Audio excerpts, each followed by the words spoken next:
Even though Stephen Hawking is unfortunately no longer with us, the legacy of the brilliant astrophysicist lives on. The highly anticipated mission of the James Webb Space Telescope will be dedicated to some of the captivating theories of the late British scientists who died in 2018 in order to put them to the practical test. Among them is a thesis on which Hawking worked last before his death, a deepening of the gripping multiverse theory. We will now show you in detail what this exciting idea is all about and how the James Webb Space Telescope can contribute to proving the statements of the exceptional physicist. After years of delays and unimagined cost explosions, the time had finally come. On December 25, 2021, the James Webb Space Telescope left our blue home planet and set off on its journey into the gigantic expanses of the universe. The complex technical device reached its intended destination at a distance of about 900,000 miles. The so-called Iron's Point L2 on January 24, 2022. The planned use of JWST is nothing less than raising our knowledge of the formational processes in the cosmos to a completely new level. The focus will be on the search for the first luminous objects and galaxies formed immediately after the Big Bang and during the subsequent epoch, the so-called Dark Age. In other words, the Space Telescope, which grew out of a collaboration between NASA, the ESA, and the Canadian CSA, will give us an authentic impression of how the universe presented itself 13.5 billion years ago. It will be a while before the device, named after former NASA Administrator James Edwin Webb, transmits the first groundbreaking research results to Earth. The meticulous calibration of the advanced components will still take several months. Provided everything goes according to plan, the most powerful space telescope of all time will begin its scientific observations in June of this year. Why experts expect nothing less than the dawn of a new chapter in space exploration with the deployment of James Webb becomes clear when we consider the precision with which the space telescope will operate. JWST will be up to 100 times more sensitive to electromagnetic waves than the Hubble telescope equipped with these technical capabilities.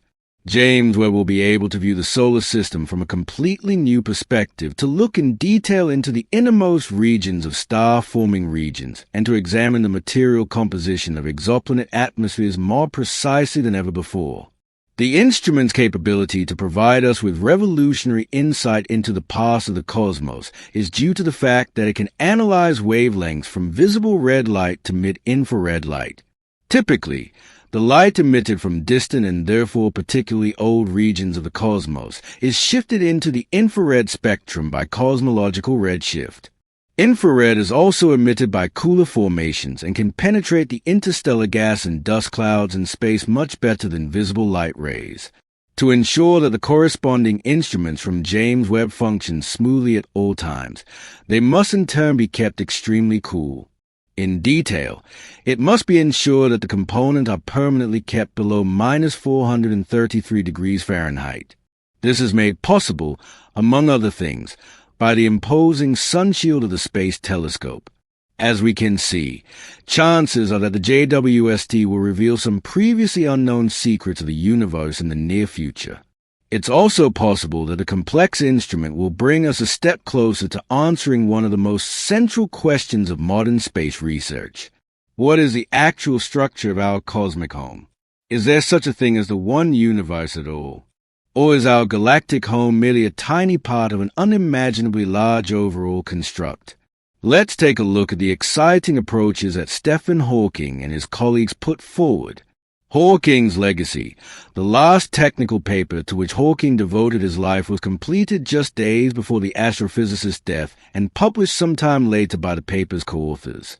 It's an article that presents an alternative solution to the loss of information in black holes. According to it, the missing information is in the photons near the event horizon of the compact gravity monsters.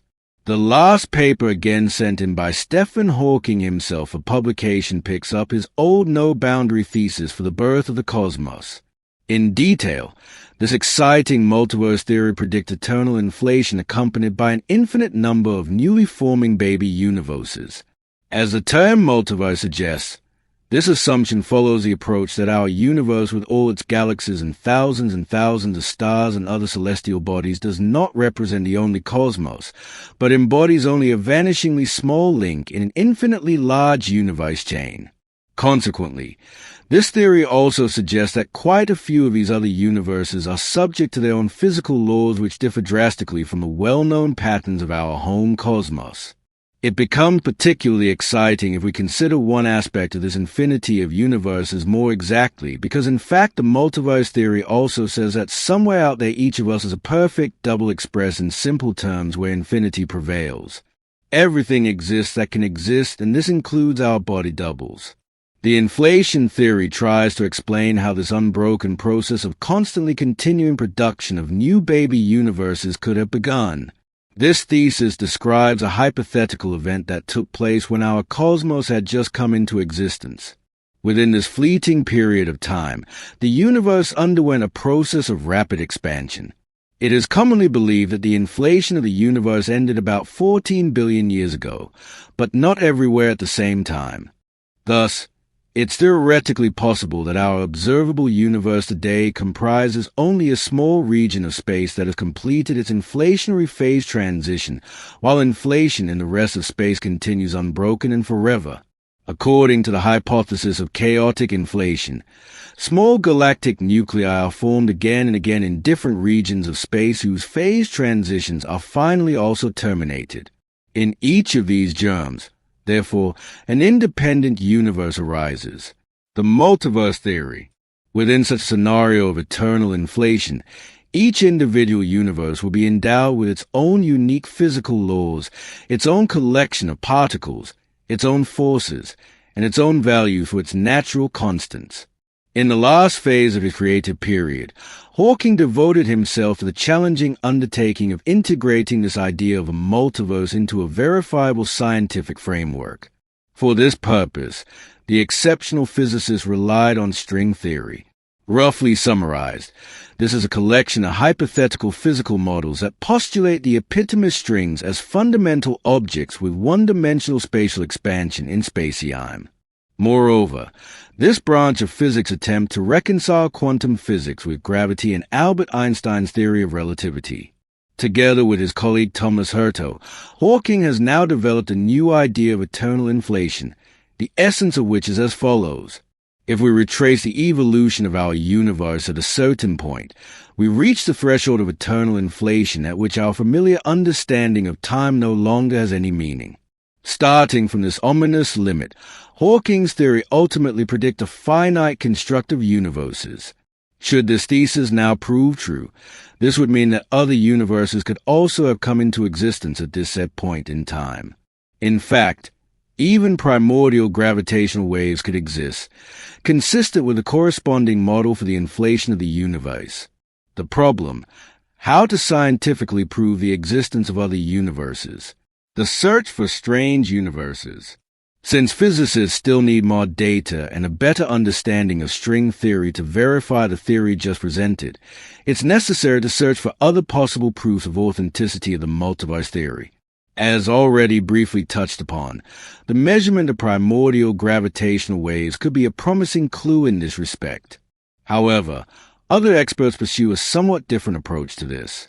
Once assumed a neighboring universe would have come particularly near to our cosmos by chance a long time ago. Could it not have collided with our own universe and have left visible traces? Such an imprint could be noticeable in the form of distortions within the cosmic microwave background radiation. As a reminder, this is an almost isotropic microwave radiation that fills the entire universe and was created shortly after the Big Bang. We're already eagerly looking forward to the hidden secrets in the cosmos that will be unraveled by the use of James Webb and future space telescopes. Although the complex technical equipment has not even started its actual service yet, the ambitious project already has favorable beginnings. During the launch, the trajectory was more precise than required and all firing phases were completed at the perfect time and with optimal results. For this reason, there are consequently also more fuel reserves left for the subsequent mission, which means that the originally planned operating period of 10 years will probably be significantly exceeded. Now, it's your turn. What do you think about the exciting theory of the multiverse and the thesis that Hawking elaborated? Are you also spellbound by the big secrets of the cosmos, which are to be revealed and decoded by the James Webb Space Telescope? Write us your thoughts, your suggestions, and your feedback to today's video in the comments. And if you're in the mood for more interesting articles on the topic of space, take a look at the other videos of our channel, which you can access by clicking on one of the images in the credits. Thanks for your interest. Take care, and we'll see you next time.